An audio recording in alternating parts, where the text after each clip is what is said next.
ഒരുപാട് മാറ്റങ്ങൾ മനുഷ്യ സമൂഹത്തിൽ സംഭവിച്ചുകൊണ്ടിരിക്കുന്നു. അഥവാ മതത്തിലേക്കുള്ള മടക്കം വളരെ ശക്തമാണിന്ന്. അല്ലെ, പള്ളികളും ചർച്ചുകളും ക്ഷേത്രങ്ങളുമൊക്കെ സജീവമായി കൊണ്ടിരിക്കുന്നു.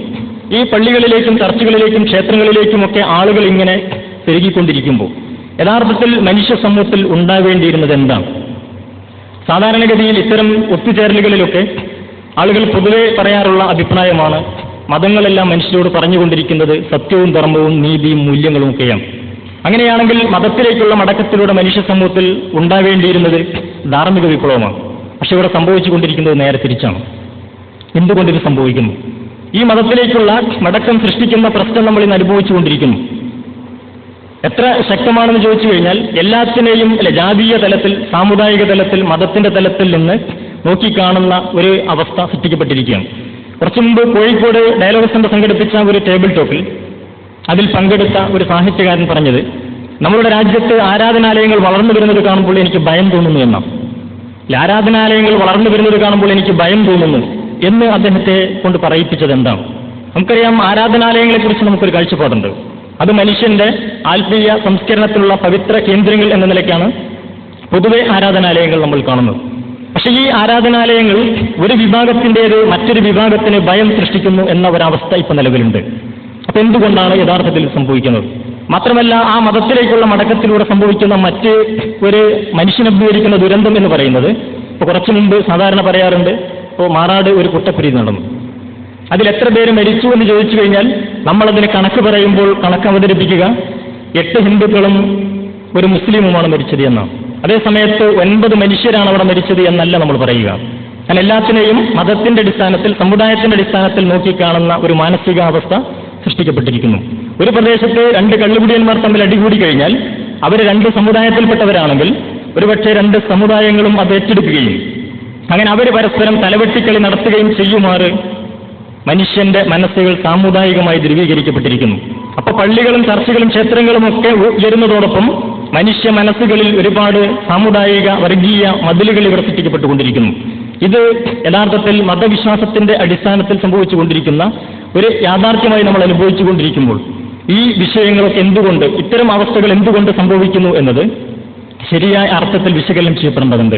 എന്ന് മാത്രമല്ല, ഈ മതത്തിലേക്കുള്ള മടക്കത്തിന്റെ മനുഷ്യന്റെ പ്രചോദനം നമ്മളെടുത്ത് പരിശോധിച്ചാൽ എന്താണ് അതിന്റെ പിന്നിലുള്ള പ്രചോദനം എന്നെടുത്ത് പരിശോധിച്ച് നോക്കിയാൽ നമുക്ക് കാണുവാൻ പറ്റും, ഒറ്റവാക്കിൽ പറഞ്ഞാൽ ഇപ്പോൾ പള്ളികളിലും ചർച്ചുകളിലും ക്ഷേത്രങ്ങളിലേക്കുമൊക്കെ നേർച്ചകളും വഴിപാടുകളും പൂജകളും ഒക്കെ ആയിട്ട് ആളുകൾ പോകുന്നതിന്റെ പ്രചോദനം എന്ത് എന്നതിനെ ഒറ്റവാക്കിൽ പറഞ്ഞാൽ കാര്യസാധ്യം എന്നുള്ളതാണ്. കാര്യസാധ്യം എന്നുള്ളതാണ്. ഉദാഹരണത്തിലൂടെ പറഞ്ഞാൽ SSLC പരീക്ഷ കഴിഞ്ഞ ഒരു വിദ്യാർത്ഥി സ്പെഷ്യലായി ദൈവാരാധന നടത്താൻ പോകുന്നുവെങ്കിൽ അതിന്റെ പിന്നിലെ പ്രചോദനം എന്താണ്? നേർച്ചയും വഴിപാടുമായിട്ട് ദൈവാരാധന നടത്താൻ പോകുന്നതിന്റെ പിന്നിലെ പ്രചോദനം എങ്ങനെയെങ്കിലും SSLC പരീക്ഷയിൽ പാസ്സാവണം, ഇതിന് ദൈവം സഹായിക്കണം. PSC ടെസ്റ്റ് എഴുതിയ ഒരു ഉദ്യോഗാർത്ഥി സ്പെഷ്യലായി ദൈവാരാധന നടത്താൻ പോകുന്നുവെങ്കിൽ അതിന്റെ പിന്നിലെ പ്രചോദനം എന്താണ്? എങ്ങനെയെങ്കിലും റാങ്ക് ലിസ്റ്റിൽ പേര് വരണം. വേറെ ചില ആളുകൾ രോഗം മാറാൻ വേണ്ടിയാണ്, വേറെ ചില ആളുകൾ ലോട്ടറി അടിക്കാൻ വേണ്ടിയാണ്, വേറെ ചില ആളുകൾ അയൽവാസികൾക്ക് എന്തെങ്കിലും സംഭവിക്കാൻ വേണ്ടിയാണ്. ഇങ്ങനെ വ്യത്യസ്തമായ കാര്യസാധ്യം എന്ന ഉദ്ദേശത്തോടു കൂടിയാണ് മിക്കവാറും ആളുകൾ ഇത്തരം ആത്മീയ കേന്ദ്രങ്ങളിലേക്ക് ദൈവത്തെ സമീപിക്കുന്നത് എന്ന് വരുമ്പോൾ അതൊന്നുകൂടി വിശകലനം ചെയ്താൽ സാധാരണ പറയാറുണ്ട്, ഒരു ഭണ്ഡാരപ്പെട്ടിയിൽ അല്ലെങ്കിൽ ഒരു നേർച്ചക്കുറ്റിയിൽ 100ന്റെ ഒരു നോട്ടുകെട്ട് കണ്ടാൽ ഉറപ്പായിട്ട് മനസ്സിലാക്കാൻ പറ്റും ആ വഴിക്ക് ഒരു കള്ളക്കടത്ത് വണ്ടി പോയിട്ടുണ്ട്. കള്ളക്കടത്തുകാരും യഥാർത്ഥത്തിൽ ഈ പണികളെല്ലാം ചെയ്യുന്നു. എന്തിനാണ് കള്ളക്കടത്തുകാരൻ നേർച്ച വഴിപാടുകൾ ചെയ്യുന്നത്? അവന്റെ സാധനം സുരക്ഷിതമായി പിടിക്കപ്പെടാതെ അവന്റെ സങ്കേതത്തിലെത്തണം. ഇതിന് ദൈവം അവനെ സഹായിക്കണം. ഈ അവസ്ഥകളൊക്കെ നിലനിൽക്കെ നമ്മൾ നിഷ്പക്ഷമായി നിന്നുകൊണ്ട് നമ്മളുടെ മനസാക്ഷിയോട്, ധർമ്മബോധത്തോട്, നീതിബോധത്തോട് ചോദിക്കേണ്ട ഒരു ചോദ്യമുണ്ട്. ഇങ്ങനെ കള്ളക്കടത്തുകാരന്റെ വരെ നേർച്ച വഴിപാടുകൾ സ്വീകരിച്ച് അവരെ സഹായിക്കുന്ന ദൈവങ്ങളുണ്ടെങ്കിൽ ഇന്ത്യൻ ശിക്ഷാ നിയമം അനുസരിച്ച് ആദ്യം അറസ്റ്റ് ചെയ്യേണ്ടതും ജയിലിലടക്കേണ്ടതും ആരെയാണ്? നീതിബോധമുള്ള, ധർമ്മബോധമുള്ള ഏതൊരുത്തനും പറയും, അങ്ങനെ ഉണ്ടെങ്കിൽ തീർച്ചയായും ആദ്യം വിചാരണ ചെയ്ത് അറസ്റ്റ് ചെയ്ത് ജയിലിലടക്കേണ്ടത് അത്തരം ദൈവങ്ങളെ തന്നെയാണ്. പക്ഷെ അത്തരം ദൈവങ്ങൾ ഉണ്ടാവുമോ? ഉണ്ടെന്ന് ജനം വിശ്വസിക്കുന്നു. അതേസമയത്ത് ഈ സമൂഹങ്ങളുടെയൊക്കെ കയ്യിലുള്ള, ഓരോ സമുദായത്തിന്റെയും കയ്യിലുള്ള ദൈവീകമെന്ന് വിശ്വസിച്ചു പോരുന്ന വേദഗ്രന്ഥങ്ങളുണ്ടല്ലോ, ആ വേദഗ്രന്ഥങ്ങളിലേക്ക് നോക്കിയിട്ട് ആരാണ് ദൈവം എന്നൊന്ന് നമ്മൾ പഠിക്കേണ്ടതില്ലേ? ഓരോ വേദഗ്രന്ഥങ്ങൾ എടുത്തുകൊണ്ട് കാര്യങ്ങൾ നമ്മൾ പരിശോധിക്കുമ്പോൾ ഏറ്റവും പ്രാചീന വേദഗ്രന്ഥമായി പഠിപ്പിക്കപ്പെടുന്ന ഋഗ്വേദത്തിൽ 10-ാം മണ്ഡലം 121-ാം സൂക്തത്തിൽ ദൈവത്തെ പരിചയപ്പെടുത്തുന്ന ഒരു മന്ത്രമുണ്ട്. ഹിരണ്യഗർഭ സമവർത്തദാഗ്രേ ഭൂതസ്യ ജാതാപതിരേക ആസീത് സദാധാരപൃഥ്യം ദ്യാമുദയമാം കസ്മൈ ദേവായ വിശ്വാവിദേമ.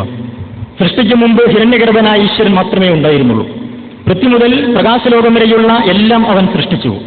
സുഖസ്വരൂപനായ അവനെ ഞങ്ങൾ ഉപാസിക്കുന്നു, അവനെ മാത്രമേ ഞങ്ങൾ ഉപാസിക്കുന്നുള്ളൂ. ഇവിടെ പറയുന്ന ദൈവം ഈ ഭൂമിയും ഉപരിലോകങ്ങളൊക്കെ സൃഷ്ടിച്ച ആ മഹാശക്തിയാണ്. അതുകൊണ്ട് ഒരു സമുദായ ദൈവത്തെ, ജാതി ദൈവത്തെ, കുലദൈവത്തെക്കുറിച്ചല്ല ഇവിടെ പറഞ്ഞത്. ഇതേപോലെ തന്നെ ബൈബിളിൽ യെശയ്യാവ് പുസ്തകത്തിൽ 45:18 നമുക്ക് കാണുവാൻ കഴിയും. ആകാശത്തെ സൃഷ്ടിച്ച യഹോവ അരുളി ചെയ്യുന്നു, അവൻ തന്നെ ദൈവം, അവൻ ഭൂമിയെ നിർമ്മിച്ചുണ്ടാക്കി, വെറുതെ അല്ല അതിനെ നിർമ്മിച്ചത്, പാർത്തിനത്രേ അതിനെ നിർമ്മിച്ചത്. അപ്പോൾ ഇവിടെ പറയുന്ന യഹോവ എന്ന പ്രയോഗം എന്തിനെ സൂചിപ്പിക്കുന്നു എന്ന് ചോദിച്ചാൽ ഈ ഭൂമിയും ഉപരിലോകങ്ങളും ഒക്കെ സൃഷ്ടിച്ച ആ മഹാശക്തിയെക്കുറിച്ച്. അപ്പോൾ ഋഗ്വേദത്തിൽ പറയുന്ന ഈ ദൈവവും ബൈബിളിൽ പറയുന്ന ദൈവവും രണ്ടല്ല, ഒന്ന് തന്നെ, ഭാഷ മാത്രമേ മാറിയിട്ടുള്ളൂ. ഇനി ഖുർആനിൽ അള്ളാഹുവിനെ കുറിച്ച് പറയുന്നതും അങ്ങനെ തന്നെയാണ്.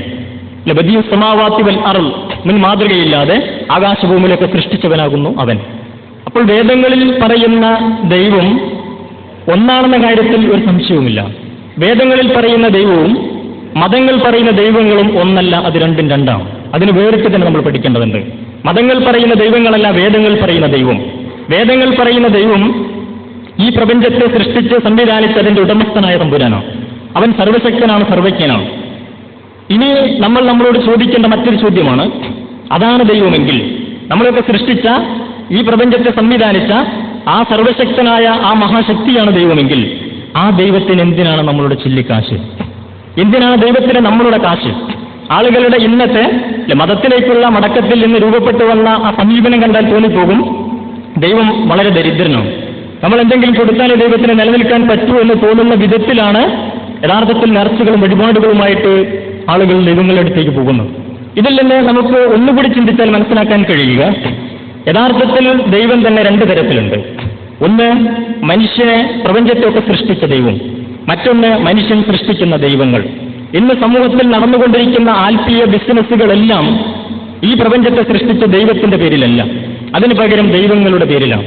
ഇപ്പൊ ദൈവവിശ്വാസത്തിന്റെ പേരിലല്ല ഇവിടെ പ്രശ്നമുണ്ടാവുക, അതിനപ്പുറത്ത് മതവിശ്വാസത്തിന്റെ പേരിലാണ് എന്ന് പറഞ്ഞത് യഥാർത്ഥത്തിൽ നമ്മൾ വിശകലനം ചെയ്യപ്പെടേണ്ടതുണ്ട്. ദൈവവിശ്വാസത്തിന്റെ പേരിൽ സമൂഹം ഒന്നിക്കുമ്പോൾ അവിടെ യഥാർത്ഥത്തിൽ പ്രശ്നങ്ങൾ ഉണ്ടാവില്ല. എന്നാൽ നേരത്തെ പറഞ്ഞ ഈ അർത്ഥത്തിൽ മനുഷ്യൻ ദൈവത്തിൽ നിന്നകന്ന് അതിനപ്പുറത്തേക്ക് വ്യതിചലിച്ചു പോകുമ്പോൾ സ്വാഭാവികമായിട്ടും അവിടെ അതിൻ്റെതായ അനന്തര ഫലങ്ങൾ ഇവിടെ സംഭവിക്കും. അത് സംഭവിച്ചുകൊണ്ടിരിക്കുകയും നമ്മളതിപ്പോൾ അനുഭവിച്ചുകൊണ്ടിരിക്കുകയും ചെയ്യുന്ന ഒരവസ്ഥയാണുള്ളത്. ഏതായാലും വേദങ്ങൾ സാക്ഷ്യപ്പെടുത്തിയിട്ടുള്ള ഈ പ്രപഞ്ചത്തെ സൃഷ്ടിച്ച് സംവിധാനിച്ച അങ്ങനെ ഒരു മഹാശക്തിയെക്കുറിച്ച് പറയുമ്പോൾ ആ ദൈവത്തെ യഥാർത്ഥത്തിൽ നമ്മൾ അറിയേണ്ടതില്ലേ? അതാണ് ദൈവം എന്ന് പറയുമ്പോൾ അത് മുസ്ലിമിന്റെ ദൈവമല്ല, മുസ്ലിമിന്റെയോ ക്രിസ്ത്യാനിയുടെയോ ഹിന്ദുവിന്റെയോ മാത്രം ദൈവം എന്ന അർത്ഥത്തിലല്ല, പ്രപഞ്ചത്തിന്റെ ഉടമസ്ഥനായ ദൈവം. അങ്ങനെ ഒരു ദൈവം ഉണ്ട് എന്ന് പറയുമ്പോൾ അതിനെക്കുറിച്ച് ആ ദൈവത്തെ നമ്മൾ അറിയേണ്ടതുണ്ട്. ദൈവം എന്തിനു നമ്മളെ സൃഷ്ടിച്ചു എന്ന് നമ്മൾ അറിയേണ്ടതില്ലേ? അറിയേണ്ടതുണ്ട്. അതിന് വേദഗ്രന്ഥങ്ങൾ നമ്മൾ പരിശോധിച്ചാൽ ആ ദൈവത്തെ അറിയണമെങ്കിൽ, സൃഷ്ടാവിനെ അറിയണമെങ്കിൽ സൃഷ്ടികളെ നോക്കി ചിന്തിക്കണമെന്നാണ്. പടച്ചവനെ അറിയണമെങ്കിൽ പടപ്പുകളെ നോക്കി വായിക്കണമെന്നാണ്. അല്ലെ, കവിയെ അറിയാൻ കവിത വായിക്കുന്നത് പോലെ ഈ പ്രപഞ്ചമാകുന്ന യന്ത്രശാലയെ നോക്കി നമ്മൾ ചിന്തിക്കുമ്പോൾ ഇവിടെ സൃഷ്ടിക്കപ്പെട്ട ഓരോ അണുമുതൽ അണ്ടകടാഹം മുഴുവൻ നമ്മളെടുത്ത് പരിശോധിക്കുമ്പോൾ എല്ലാം സൃഷ്ടിക്കപ്പെട്ടതിന്റെ പിന്നിൽ ചില ഉദ്ദേശങ്ങൾ നമുക്ക് കാണാൻ പറ്റും. അവയെല്ലാം തന്നെ കൃത്യമായി അവയിൽ അർപ്പിതമായ ധർമ്മം നിർവഹിക്കുന്നത് കൊണ്ടാണ് ഈ പരിപാടി പോലും ഇവിടെ നടന്നു പോകുന്നത്. ഈ പ്രകൃതിയിൽ ഒരു ചെടി പോലും നിലനിൽക്കണമെങ്കിൽ പ്രപഞ്ചം മുഴുവൻ സഹകരിക്കണമെന്നാണ്. പ്രപഞ്ചത്തിന്റെ മുഴുവൻ സഹകരണത്തോടു കൂടിയാണ് ഈ ഓഡിറ്റോറിയത്തിൽ നമ്മളുടെ ഈ പരിപാടി നടക്കുന്നത്. ആ അർത്ഥത്തിലാണ് പ്രപഞ്ചത്തെ സംവിധാനിച്ചിരിക്കുന്നത് എന്നർത്ഥം. ഇവിടെ പ്രത്യക്ഷത്തിൽ കാണുന്ന സൂര്യനും അതുപോലെ തന്നെ വായുവും വെള്ളവും ഇങ്ങനെ തുടങ്ങി നമ്മൾ അനുഭവിക്കുന്ന ഒരുപാട് അനുഗ്രഹങ്ങളുണ്ട്. അതിനപ്പുറത്ത് നഗ്നനേത്രങ്ങൾ കൊണ്ട് കാണാൻ കഴിയാത്ത, പ്രത്യക്ഷത്തിൽ ചിലപ്പോൾ നമുക്ക് ഉപദ്രവകരമായി തോന്നുന്ന ചെറിയ ബാക്ടീരിയകളെ പോലുള്ള ജീവികൾ പോലും മഹത്തായ ധർമ്മം നിർവഹിക്കുന്നത് നമുക്ക് കാണാൻ പറ്റും. അതിന് ചെറിയൊരു ഉദാഹരണത്തിലൂടെ സൂചിപ്പിച്ചു കഴിഞ്ഞാൽ, നമ്മുടെ ശരീരത്തിലൊക്കെ ഒരു മുറിവ് പറ്റിക്കഴിഞ്ഞാൽ അത് പഴുക്കുന്നതിനും മറ്റും കാരണമായി തീരുന്നത് ബാക്ടീരിയകളെ പോലുള്ള ചെറുജീവികളുടെ പ്രവർത്തന ഫലമായിട്ടാണ്. അത് അർത്ഥത്തിൽ നമുക്ക് ഉപദ്രവകരമാണ്. പക്ഷേ ആ ബാക്ടീരിയകളെ പോലുള്ള ചെറുജീവികൾ ഇല്ലായിരുന്നു എങ്കിൽ നമ്മളൊന്ന് സങ്കല്പിച്ച് നോക്കുക, ഈ ഭൂമിയിൽ ആദ്യം മരിച്ചു വീണ മനുഷ്യന്റെ ശവശരീരം ഇപ്പോഴും ഇവിടെ കേടുകൂടാതെ കിടക്കുമായിരുന്നു. ഒരു മരത്തിൽ നിന്ന് ആദ്യമായി ഭൂമിയിലേക്ക് ഞെട്ടച്ചു വീണ ഇല ഇപ്പോഴും ഈ ഭൂമിയിൽ കേടുകൂടാതെ കിടക്കുമായിരുന്നു.